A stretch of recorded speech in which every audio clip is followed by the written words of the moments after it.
बिस्मिल्लाहिर्रहमानिर्रहीम। अज़ीज़ तलबा अस्सलामु अलैकुम। मेरा नाम मोहम्मद गुलज़ेब ताहिर है और मैं DPS साहिवाल में उर्दू का मुअल्लिम हूँ। आइए आज के सबक का आगाज़ करते हैं। हमारा आज का सबक एक नज़्म है जिसके तदरीसी मकासद ये हैं। नंबर 1, ज़ख़ीरा अल्फाज में इजाफ़ा करना। नंबर 2, मेहनत से आगाही देना। नंबर 3, मुख्तलिफ मिसालों से दुनिया की तरक्की मेहनत से साबित करना।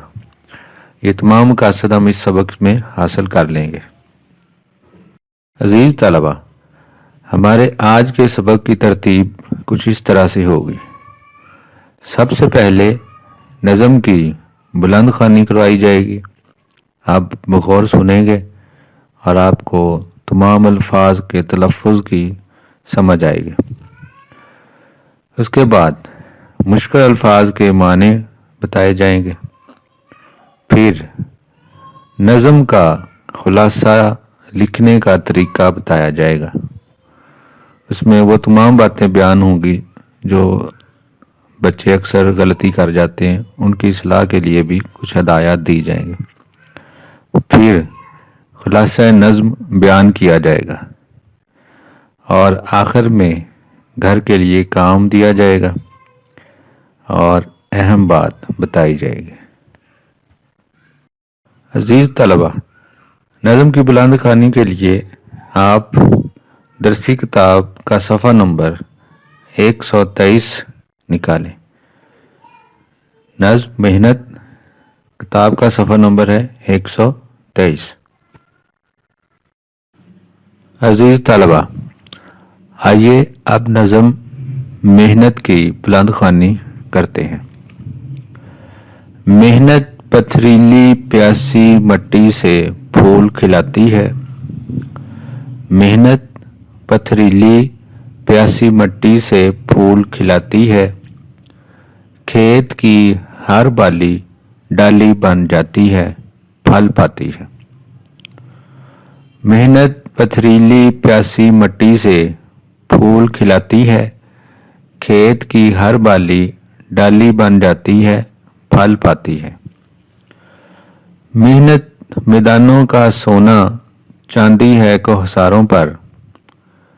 मेहनत ही से आज बशर का हाथ है चांद सितारों पर।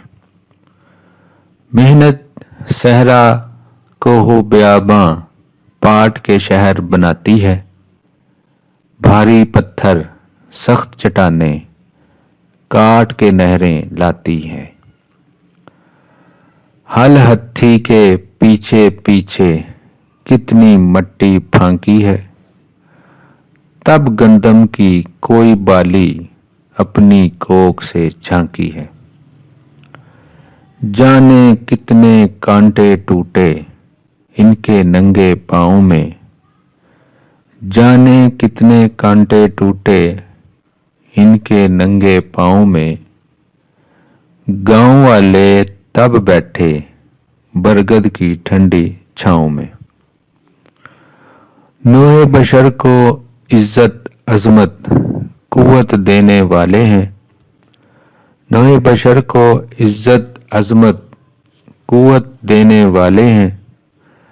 जिन चेहरों पे गर्द जमी है, जिन हाथों पर छाले हैं।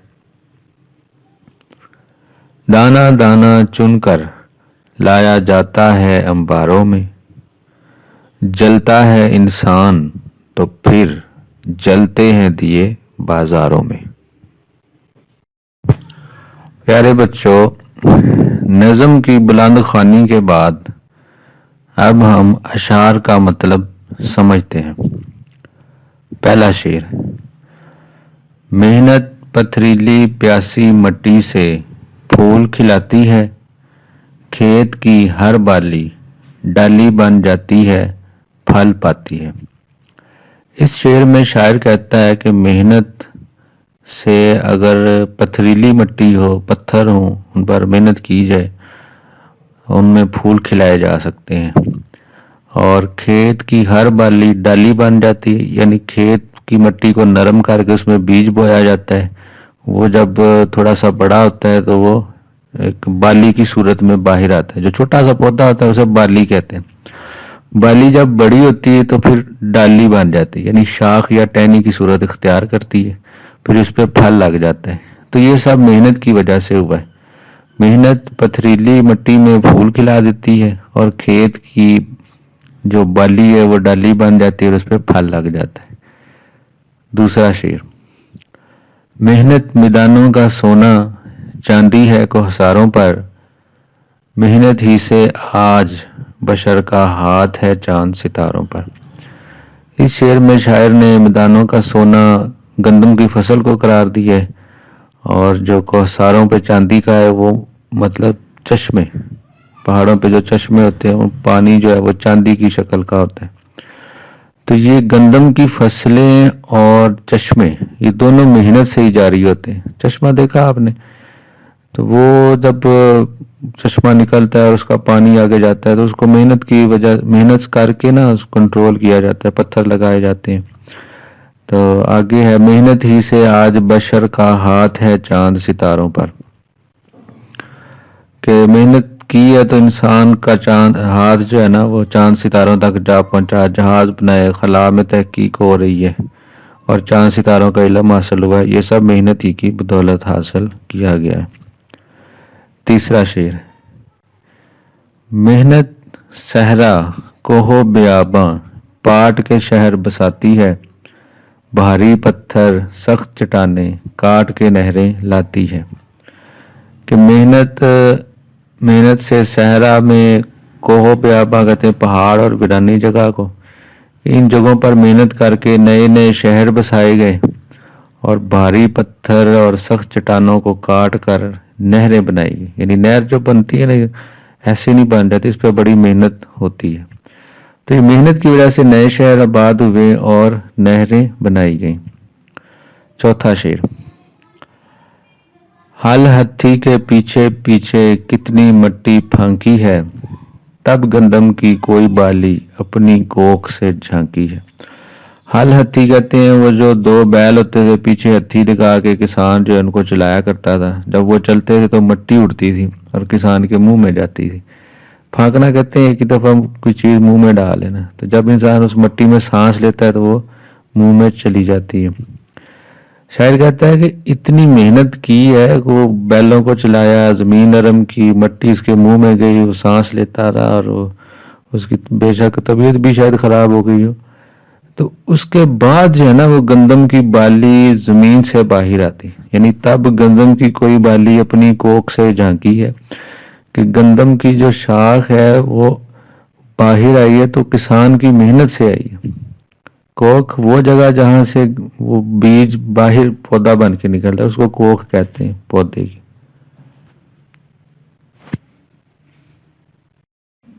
پانچواں شعر: جانے کتنے کانٹے ٹوٹے ان کے ننگے پاؤں میں، گاؤں والے تب بیٹھے برگد کی ٹھنڈی چھاؤں میں۔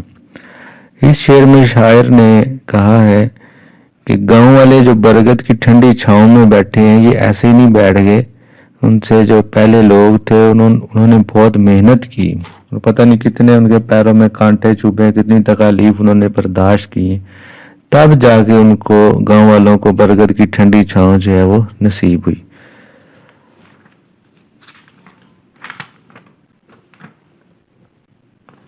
چھٹا شعر: نوح بشر کو عزت عظمت قوت دینے والے ہیں، نوح بشر کو عزت عظمت قوت دینے والے ہیں، جن چہروں پہ گرد جمی ہے، جن ہاتھوں پہ چھالے ہیں۔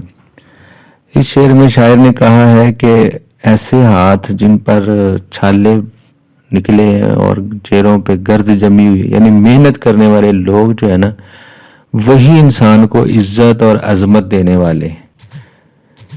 آخری شعر: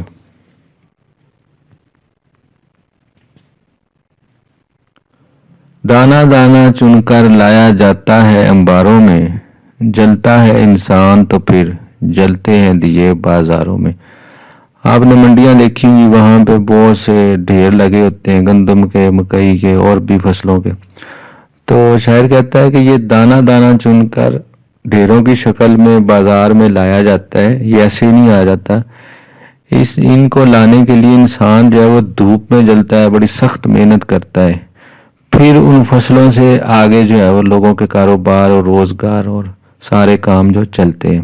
यानी पहले इंसान जलता है तो फिर जो है बाजार के दिए जलते हैं, बाजारों में रोशनियां होती हैं, लोगों के काम होते हैं। तो ये था अशार का मतलब। मुश्किल अल्फाज के माना। अंबार ढेर, अंबार ढेर, बाली खोशा गंदम जौ वगैरह का सिट्टा। बाली खोशा गंदम जौ वगैरह का सिट्टा। बरगद बड़ का दरख्त, बरगद बड़ का दरख्त जिसके चौड़े पत्ते होते हैं उसको बड़ का दरख्त कहा जाता है। बशर इंसान औलाद आदम, बशर इंसान औलाद आदम यानी हज़रत आदम की औलाद को इंसान कहा जाता है। पाटना भरना, पाटना भरना, अबूर करना या पुर करना। पाटना भरना, अबूर करना या पुर करना। फांकना किसी खुश्क चीज़ को एक ही दफ़ा मुंह में डालना। जैसे इंसान दवाई फांकता है, एक दो गोलियां मुंह में डाल के ऊपर से पानी पी लेता है, तो उसे कहा जाता है दवाई फांकी गई। या कोई पाउडर वगैरह इंसान मुंह में डाल लेता है, वो फांका जाता है। डाली शाख टहनी, डाली शाख टहनी। रानाई खूबसूरती, रानाई खूबसूरती।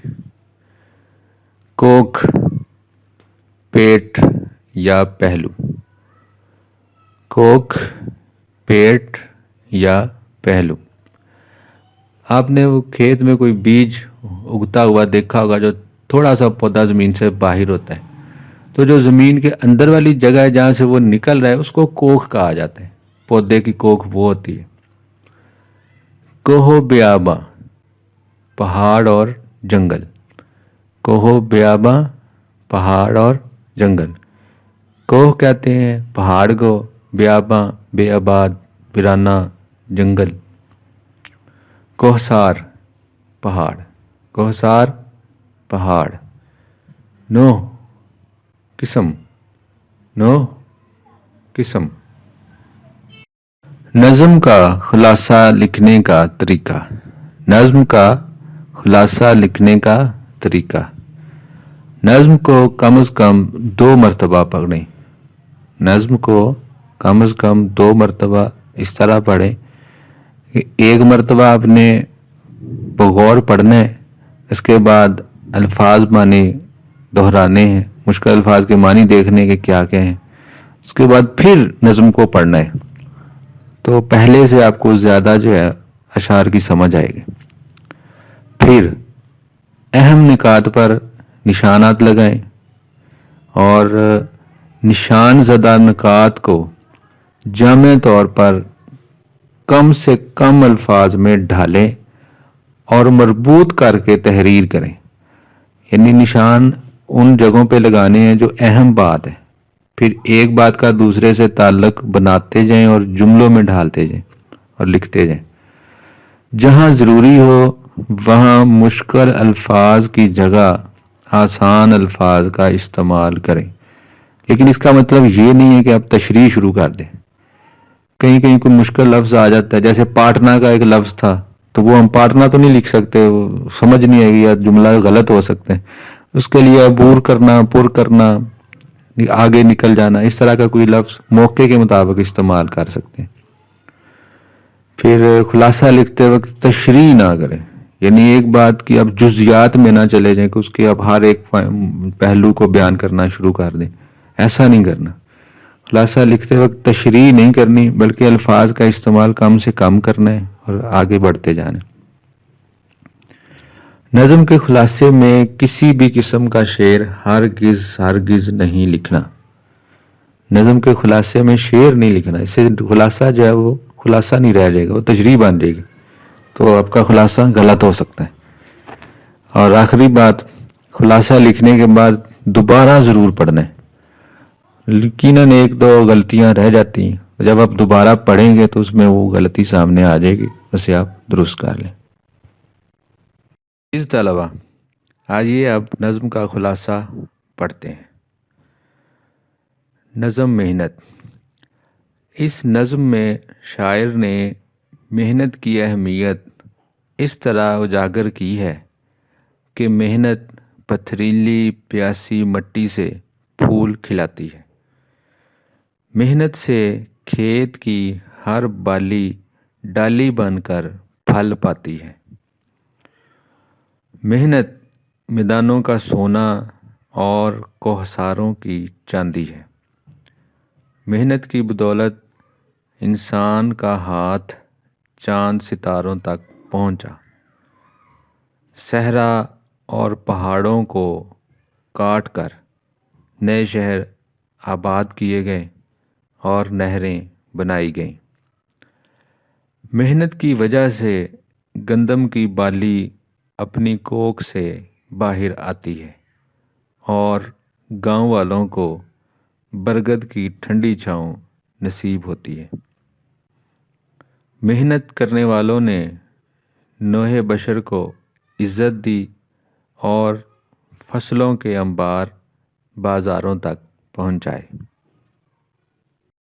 عزیز طلبہ، آخر میں آپ کو گھر کے لیے کام دیا جا رہا ہے، نوٹ کر لیں۔ پہلا کام، مشکل الفاظ کے معنی یاد کرنا۔ یہ وہ والے الفاظ ہیں جو ابھی آپ نے اس سبق میں سیکھے۔ مشکل الفاظ کے معنی یاد کرنا۔ اور دوسرا کام، نظم محنت کا خلاصہ لکھنا ہے۔ ابھی جو خلاصہ آپ نے سنا دیکھا وہ آپ نے یاد کر کے زبانی لکھنا ہے، کاپیوں پر نوٹ کر لینا ہے۔ آج کی اہم بات، اگر پہاڑوں کو سرکانا ہے تو پہلے رائی کو سرکانا سیکھو۔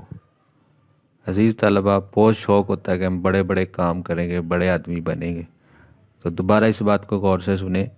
اگر پہاڑوں کو سرکانا ہے تو پہلے رائی کو سرکانا سیکھو، یعنی اگر بڑے بڑے کام سر انجام دینے ہیں تو پہلے چھوٹے چھوٹے کام طریقے کے مطابق کرنا سیکھیں۔ بہت شکریہ، اجازت دیجیے، اللہ حافظ۔